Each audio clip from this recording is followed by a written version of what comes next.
Football বিশ্বের সবচেয়ে জনপ্রিয় খেলা। ব্রাজিল, আর্জেন্টিনা, পর্তুগাল কিংবা অন্য যে কোনো দলের সমর্থক হওয়া দোষের কিছু নয়।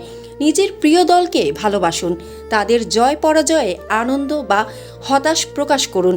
এটাই একজন সমর্থকের স্বাভাবিক অনুভূতি। কিন্তু একটি বিষয় আমাদের মনে রাখা জরুরি, খেলা শুধুই বিনোদনের অংশ। এটি কখনোই জীবন মৃত্যুর বিষয় হতে পারে না।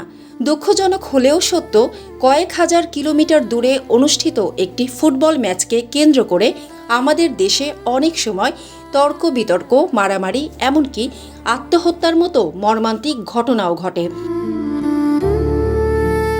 এমন পরিস্থিতি শুধু দুঃখজনক নয়, সমাজের জন্য উদ্বেগের।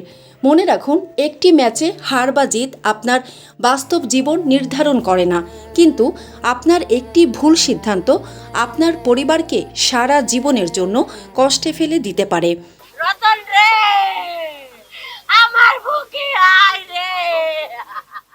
আপনার উপর নির্ভর করে আপনার বাবা মা, স্ত্রী, সন্তান কিংবা প্রিয়জনরা। তাই আবেগের বশে এমন কোনো কাজ করা উচিত নয় যার মূল্য দিতে হবে আপনাকে এবং আপনার পরিবারকে। আসুন আমরা ফুটবলকে প্রতিদ্বন্দ্বিতা নয়, সম্প্রীতি ও আনন্দের উৎস হিসেবে দেখি। ভিন্ন দলের সমর্থক হলেও একে অপরকে সম্মান করি। খেলার উত্তেজনা মাঠেই সীমাবদ্ধ থাকুক। আমাদের সম্পর্ক ও মানবিকতা যেন অটুট থাকে। খেলা হোক আনন্দের, বন্ধুত্বের এবং ভালোবাসার, কখনোই হিংসা, সহিংসতা বা প্রাণহানির কারণ নয়।